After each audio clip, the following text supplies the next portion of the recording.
N'hésitez pas, il faut se lancer. Lancez-vous dans ce programme de mentorat et lancez-vous aussi dans ces différents concours, dans cette aventure qu'est la fonction publique. Ce que je dirais à quelqu'un qui hésiterait à se lancer dans le mentorat, il faut oser, mais oser à bon escient.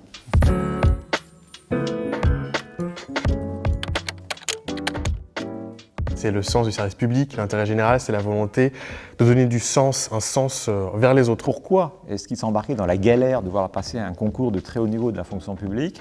J'ai senti chez lui que ce n'était pas par hasard, pas par gloriole, mais par une vraie vocation.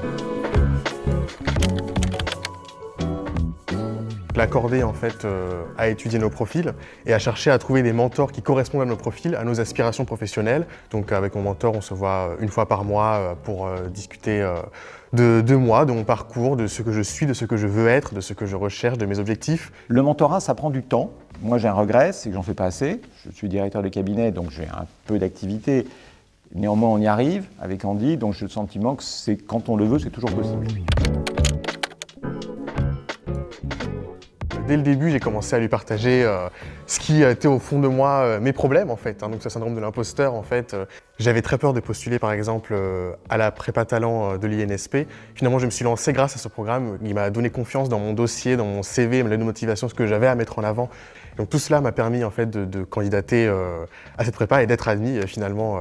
Donc j'intégrerai dès l'année prochaine. La question de l'échange, elle est cruciale. Il y a un côté incroyablement rafraîchissant, mais au sens le plus profond du terme. Voilà. Bon. Et moi, je l'ai un peu, non pas redécouvert, mais je me suis réaffirmé ma confiance dans ce que je faisais, un peu grâce à l'échange que j'ai avec Andy, qui me renvoie aux motivations profondes de mon métier. Hein.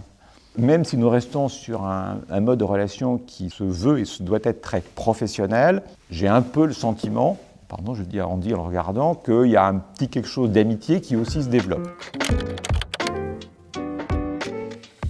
Il est absolument essentiel. Je peux dire que nous n'aurions pas eu les échanges qu'on a avec l'Accordé pour travailler avec elle, pour promouvoir le mentorat en général. Je ne suis pas certain que je me serais lancé dans l'exercice. On a un vrai intérêt gagnant-gagnant, nous les employeurs publics, à élargir au maximum le champ des talents qu'on va amener vers nos emplois, et on a plein de postes à pourvoir. Ce sont autant d'opportunités que l'on donne à des jeunes dont on aurait peut-être sinon loupé le fait qu'ils avaient tous les talents qu'il fallait pour réussir dans nos postes. Mon dernier mot ici, il est pour l'Accordé. L'Accordé qui a permis tout ça et sans qui j'aurais pas pu ni accéder à ce mentorat, ni avoir sans doute eu la confiance en moi pour candidater à cette prépa talent. Donc un grand merci aussi à l'Accordé pour son action en termes de mentorat, mais pas que, pour les visites d'administration et pour tout ce qui va avec et leur accompagnement, leur soutien aussi. Un grand merci à l'Accordé.